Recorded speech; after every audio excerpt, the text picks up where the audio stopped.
Buenos días, Presidenta. Fabiola Sánchez, de la Agencia Internacional AP. Muchas gracias por la oportunidad.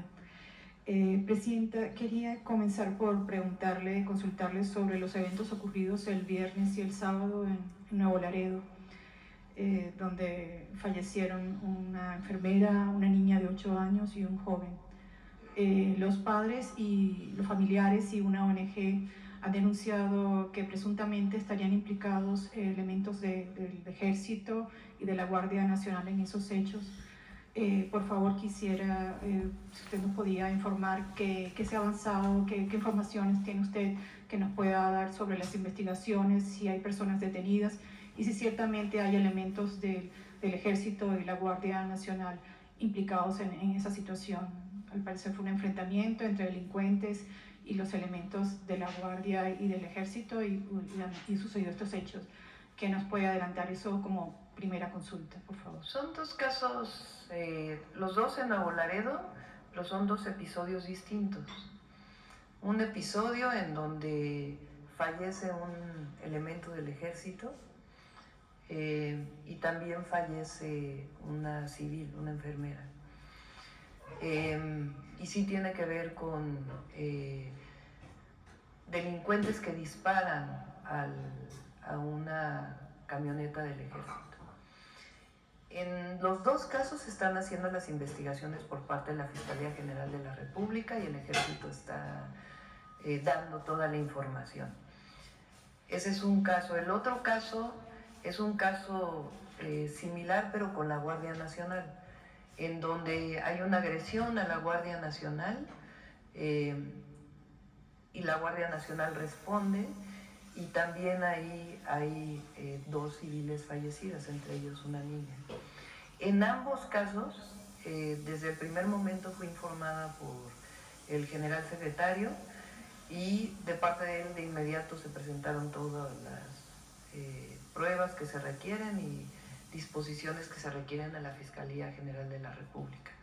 Hay que decir algo muy importante. Nuevo Laredo es el lugar en donde más agresiones tiene, donde los grupos delincuenciales agreden más a las Fuerzas Armadas, tanto al Ejército como en su caso a la Guardia Nacional. En caso de que haya una actuación, una mala actuación de algún elemento del Ejército, de la Guardia o de algún oficial, serán sancionados, pero hay que esperar a las investigaciones y la cercanía que se requiere siempre con las víctimas. Por favor, si me permite una segunda pregunta.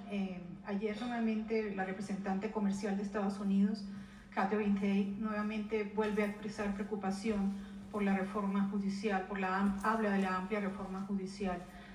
Bueno, esto lo hace en la antesala a este encuentro que tienen ustedes hoy. Por favor, ¿qué nos podría expresar? ¿Qué le van a expresar ustedes hoy, adelantar hoy a los empresarios, y qué le puede decir al gobierno de Estados Unidos que sigue expresando preocupación por la reforma judicial? Ahora le doy la palabra al secretario de Economía, pero adelanto, lo que hemos estado planteando no tienen por qué preocuparse. El Poder Judicial hoy es un poder que incluso la propia ministra de la Suprema Corte, la ministra presidenta de la Corte, ha dicho públicamente que tiene cerca de o más de 50% de nepotismo. Se han demostrado en distintas ocasiones la corrupción que hay en el Poder Judicial. Lo que estamos es reformando al Poder Judicial para mejorar el Estado de Derecho. Eso es lo que está haciendo México. Ningún empresario estadounidense, ninguna empresa de cualquier otro país, ni mexicanos, tienen por qué temer a la reforma judicial. Al contrario, lo que vamos a hacer es sanear el Poder Judicial. Y no digo nosotros como Ejecutivo, sino el pueblo de México. Se va a sanear el Poder Judicial para fortalecer el Estado de Derecho.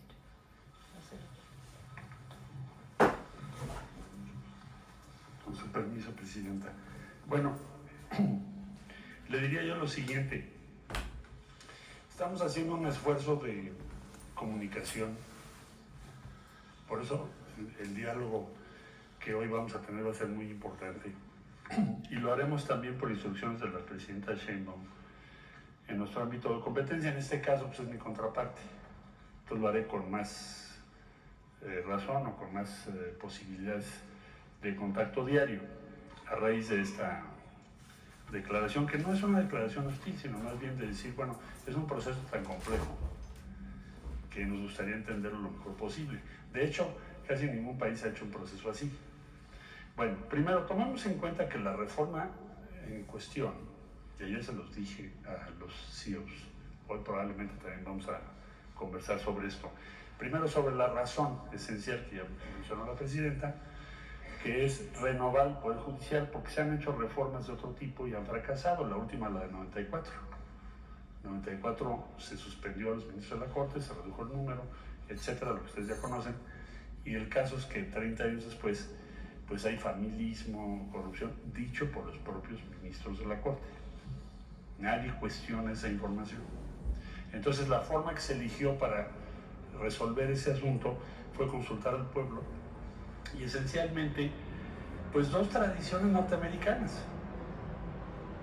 El país que más elige jueces históricamente ha sido Estados Unidos, como lo ha dicho la doctora Silva. Ayer también se los comentaba yo. Inclusive, en Estados Unidos hay diferentes formas de elección. Hay elección partidaria.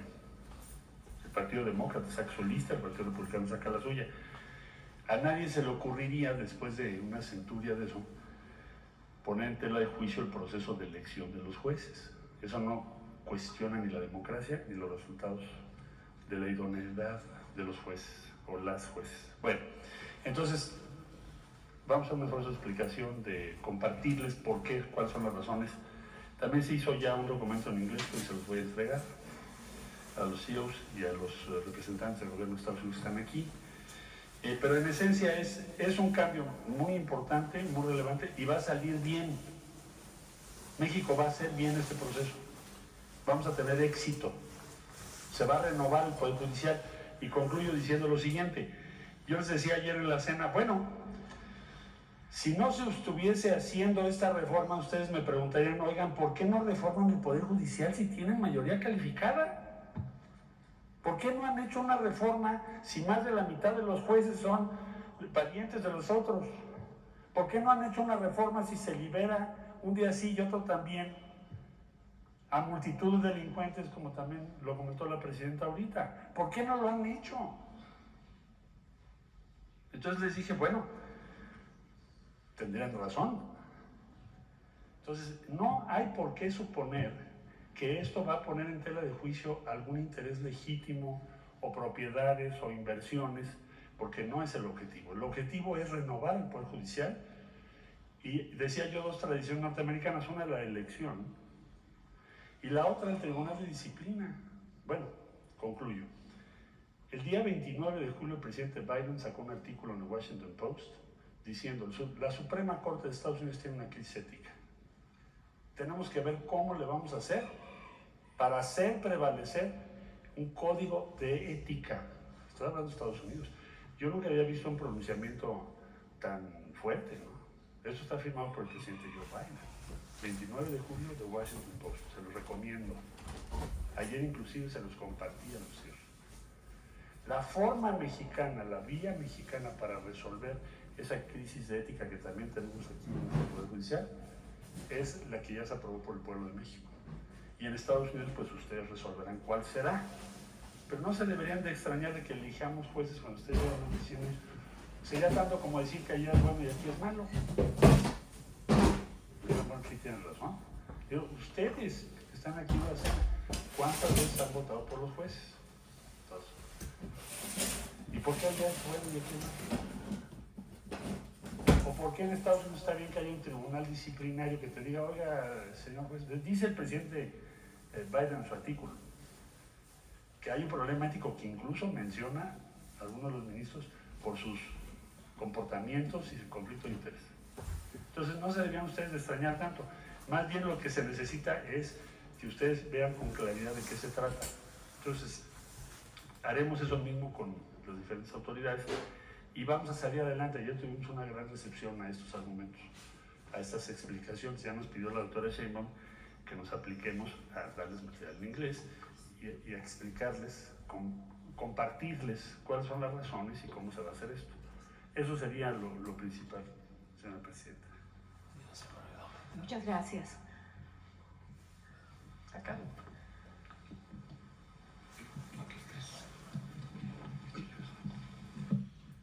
Gracias, presidenta.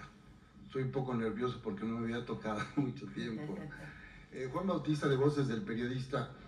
El día de ayer usted puso de ejemplo las inversiones que podrían realizarse, sobre todo en Cancún, a propósito de un crucero. Yo quisiera preguntarle, en esta reunión de alto nivel, si está considerada las áreas de vivienda, por ejemplo, que ayer también expuso de manera muy explícita, el tema del tren, sobre todo la parte hacia el norte del país, y en la parte también de la educación, si podría haber inversión en esos sectores con los inversionistas estadounidenses. Digamos que el sector de la vivienda es muy fuerte. En México hay muchísimos desarrolladores inmobiliarios. Ayer presentamos la propuesta del gobierno para construir vivienda a partir de las instituciones públicas, que son dos. Uno es el Infonavit, que es muy importante aclarar porque el que Infonavit vaya a tener una empresa constructora no quiere decir que ahora ya no van a poder construir los desarrolladores privados, nada que ver, porque además van a seguir habiendo créditos para el Infonavit. Este es adicional a lo que de por sí ya se hace. Entonces hay mucha oportunidad para el desarrollo de vivienda privada.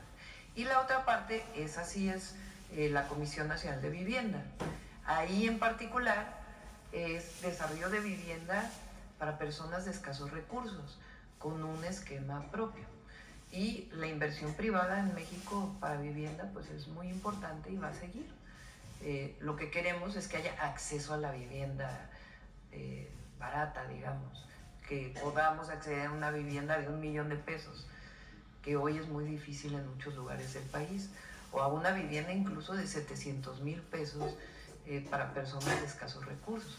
Eso es lo que queremos, que se vea el acceso a la vivienda, el acceso a un techo como un derecho, no solamente como el propio desarrollo inmobiliario que existe en México y que debe seguir existiendo. En el caso de la educación es lo mismo. La educación particular pues está permitida y va a seguir, y qué bueno que exista. ¿Qué obligación tenemos como gobierno?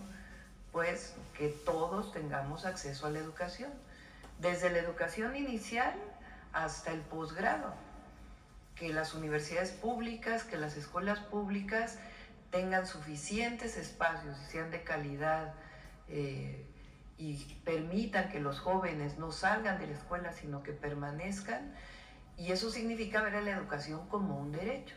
Y además está pues la educación particular, que es para aquellos que pueden pagar la educación particular. En el caso de la parte ferroviaria, si va a haber inversión ahí. La mayor parte de la inversión ferroviaria que vamos a hacer ahora es pública.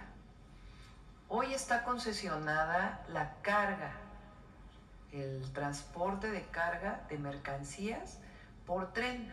Esas concesiones se respetan.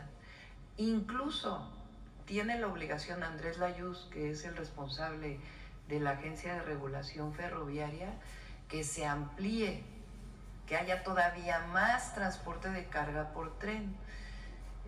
¿Por qué queremos que sea así? Porque es mucho más eficiente transportar mercancía por tren que por tractocamión. Entonces, en la medida que se fortalezca el transporte de carga por tren y además el transporte de pasajeros, pues es transporte mucho más eficiente, ayuda a disminuir emisiones y además genera desarrollo regional. Uno de los proyectos que tenemos, que vamos a presentar y que está desarrollando el secretario de Economía, es que así como el presidente López Obrador hizo 12 polos de bienestar en el sur-sureste, el objetivo es crear más polos de desarrollo en todo el país, con facilidades, con incentivos que permitan potenciar la producción nacional, tanto en términos del tratado como para el propio consumo en nuestro país, que produzcamos más de lo que consumimos.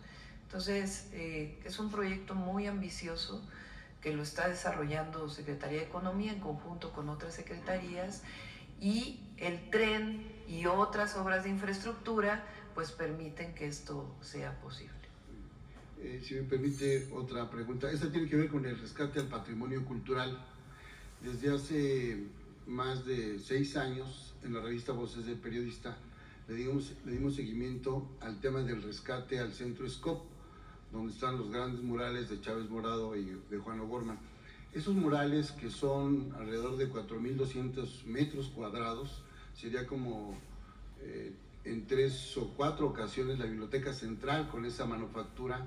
Se llama el Mosaico Mexicano, que es la aportación de los muralistas que lo llevan a la piedra al mundo. Eso se iba a privatizar en tiempos del PRIismo, entonces un grupo de ciudadanos académicos, entre ellos la maestra Laura González Matute, la maestra Guillermina, que son investigadoras del IMBA, personal también especializado, estudiantes, y sobre todo los vecinos de la unidad Narvarte se dieron a la tarea de meter documentos, de hacer manifestaciones y de meter escritos que recibió incluso el presidente. Aquí traigo la copia, el expresidente Andrés Manuel, cuando fue presidente electo el 18 de octubre de ese año. Incluso también participó aquí el licenciado José Alfonso Suárez del Real, cuando fue secretario de Cultura, que se le entregó un documento para que eso se afianzara. Hoy, finalmente, el 16 de octubre del año pasado, se consigue el decreto. Entonces eso es un muy buen punto. Pero hoy, pues, se da un paso y se tienen otros temas. En este caso, la unidad habitacional tiene más de 70 años de estar ahí, y la infraestructura realmente se está carcomiendo. Lo que es la parte del desagüe, la parte de los servicios de agua potable, están en pésimas condiciones. Entonces hoy se va a rescatar un centro cultural, se va a hacer una utopía, digamos, va a ser de primer mundo, pero se sigue teniendo una unidad con un déficit en su parte de su infraestructura. Entonces los vecinos mandan esa solicitud de si pudiera echarle un ojito, Presidenta, a ese proyecto para complementar con un presupuesto que hace falta para la unidad habitacional en cuanto a su infraestructura. Es cuanto, señora Presidenta. Sí, lo revisamos con la jefa de gobierno, con Clara. Gracias. Con gusto.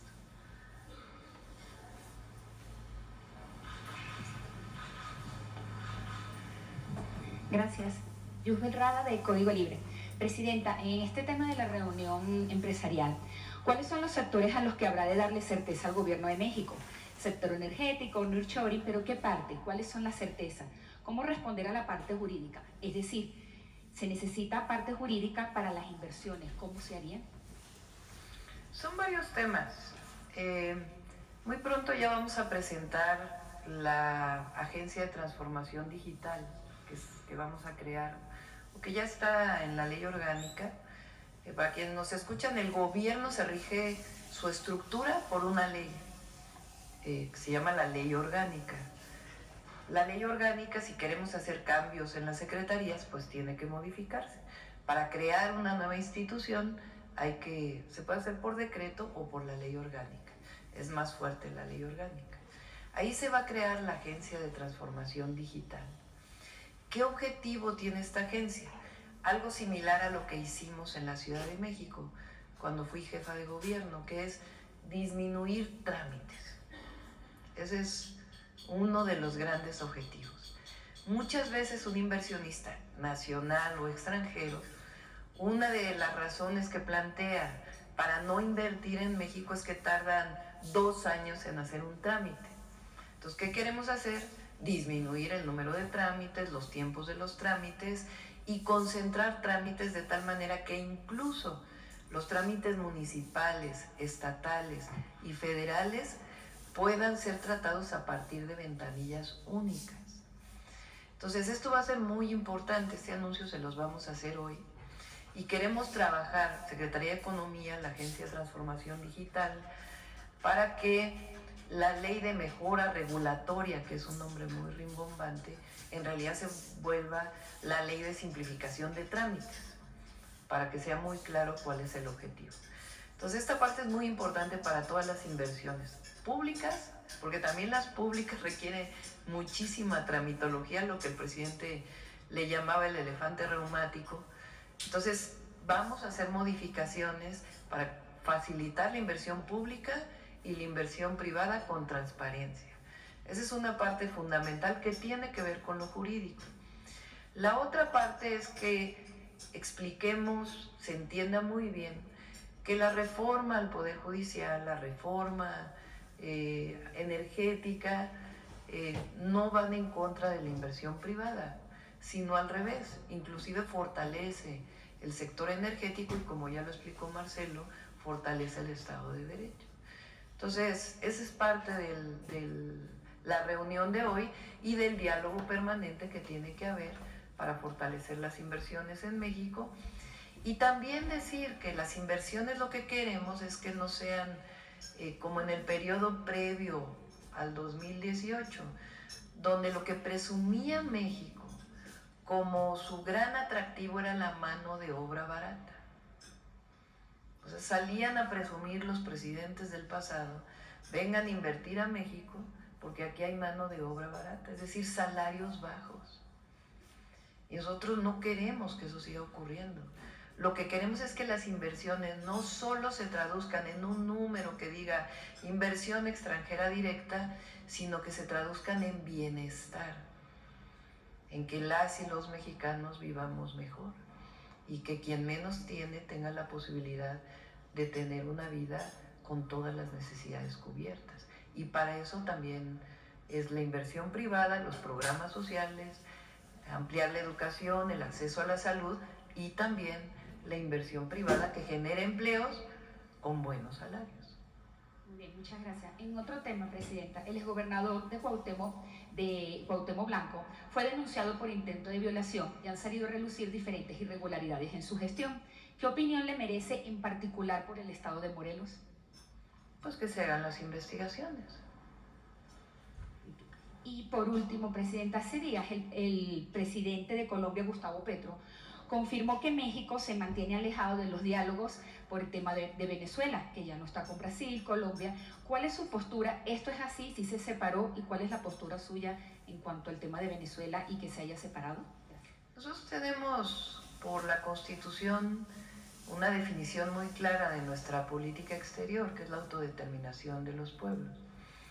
En un primer momento hubo un llamado de los 3 países después de la elección de Venezuela para que se transparentara los resultados de la elección. A partir de ahora nosotros nos vamos a mantener ya, digamos, imparciales ante esto. Entonces, Colombia tiene una posición, Brasil tiene una posición, Estados Unidos tiene su propia posición y nuestra posición es la constitucional, la autodeterminación de los pueblos.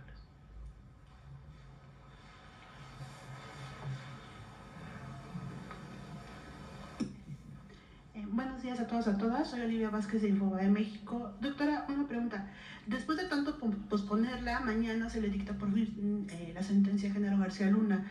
¿Qué opinión le merece el hecho de que su defensa haya dicho que el exsecretario de Seguridad quiere vestir de civil en la audiencia de la sentencia y además que quiere hablar con los que estén presentes mañana?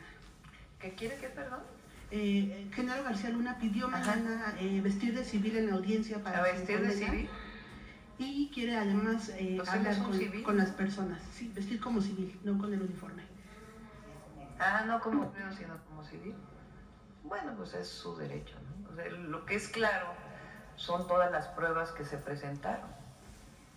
El gran tema aquí, el tema de fondo, es cómo alguien, incluso que fue premiado por instancias de Estados Unidos, que el expresidente Calderón hablaba maravillas de su secretario de Seguridad, hoy está preso en Estados Unidos porque se demuestra que estaba vinculado con el narcotráfico.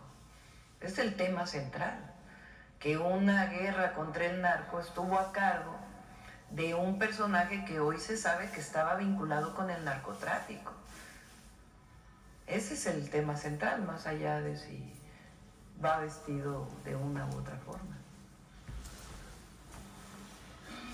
Y por otro lado, hoy a las 11 de la mañana, trabajadores de los estados en donde los servicios de salud ya fueron federalizados, planean reunirse afuera del IMSS Bienestar. Nosotros hemos dado seguimiento a estas demandas porque ellos acusan que las condiciones generales de trabajo del IMSS Bienestar apuntan hacia una reforma laboral. Ellos han mencionado que algunos están trabajando, aunque ya estén basificados, como si fueran trabajadores por honorarios, no tienen todos estos beneficios de ley, y de hecho ellos ya mandaron una carta al doctor Sbarch para reunirse con él. ¿Usted tiene conocimiento de este documento que le enviaron, o si se planea hacer alguna mesa de trabajo con los trabajadores de salud, que en concreto es la Asamblea Nacional de Trabajadores de la Salud, los que planean hoy reunir, hacer un plantón afuera del IMSS Bienestar, y de hecho a las 12 también quieren ofrecer una conferencia de prensa? No sé exactamente a qué se refieren los trabajadores. La facilidad que se dio con el IMSS Bienestar es que pudieran seguir perteneciendo incluso a su sindicato. O sea, ellos pueden elegir a qué sindicato pertenecen. Ellos son parte del apartado B porque son trabajadores del Estado. Fueron basificados y tienen la posibilidad de pertenecer a un sindicato. Entonces habría que ver en particular a qué se refieren con estos planteamientos que están haciendo, y el diálogo pues siempre está abierto para poderlos escuchar.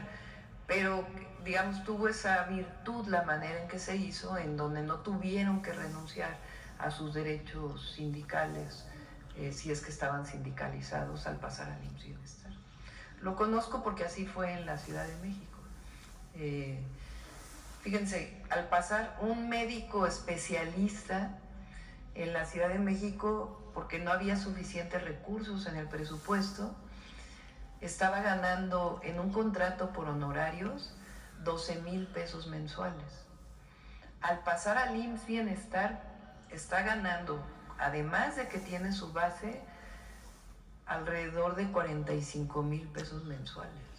Y además se le reconoce que es un médico especialista, tiene su base, tiene sus derechos, tiene derecho pues a todo lo que tienen los trabajadores basificados, y además a su sindicalización o a pertenecer a un sindicato. Entonces hay que ver en particular a qué se refiere. A ver, aquí adelante.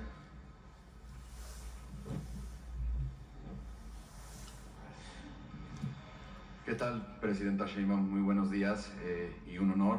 Mi nombre es Santiago de Llano Nieves, de Ecos Media México, medio de comunicación independiente y alternativo, y de Luces del Siglo. Bueno, mi primera pregunta iría en torno a...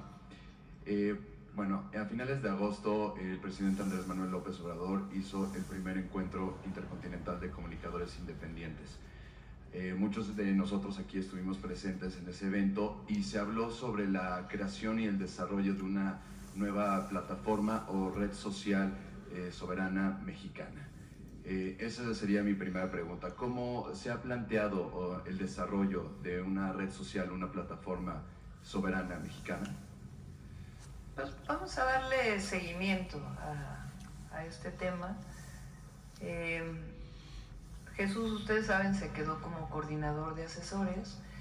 Él me está ayudando en varios temas y entre otros pues le voy a pedir que me ayude a darle seguimiento, dado que él fue parte también de la coordinación de de facilitar este congreso.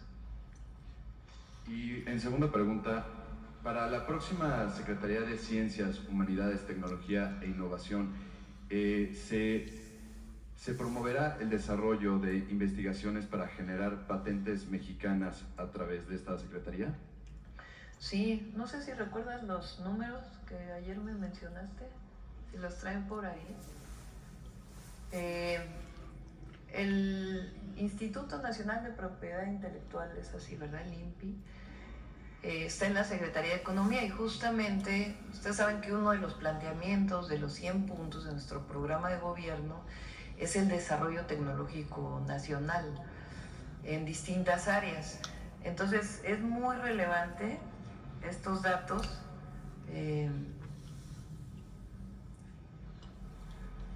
El INPI, el Instituto Mexicano de Propiedad Intelectual. De acuerdo con los datos del INPI, en lo que va de enero a septiembre de 2024, se han registrado 12.160 solicitudes de patentes, de las cuales 11.411 son de extranjeros y solo 749 son de mexicanos. En cuanto a solicitudes concedidas, hay 8.051, de las cuales 7.549 son de extranjeros y 502 son de mexicanos. Entonces, hay muy poco registro de patente nacional. Entonces, justamente lo que queremos es potenciar el desarrollo de la investigación científica, tecnológica, que permita que haya más registro de patentes, y no solo el registro, sino el propio desarrollo tecnológico. Es una parte fundamental del desarrollo del país, que no solamente es importante porque cualquier país que presuma, digamos, de su desarrollo no solamente tiene que ver con bienestar, disminución de la pobreza, disminución de las desigualdades, el Producto Interno Bruto, la inversión extranjera directa y todos los indicadores macroeconómicos, sino también tiene que ver con el desarrollo científico y tecnológico. Y esa es una parte esencial de lo que en conjunto la secretaria Rosaura Ruiz con el secretario Marcelo van a desarrollar.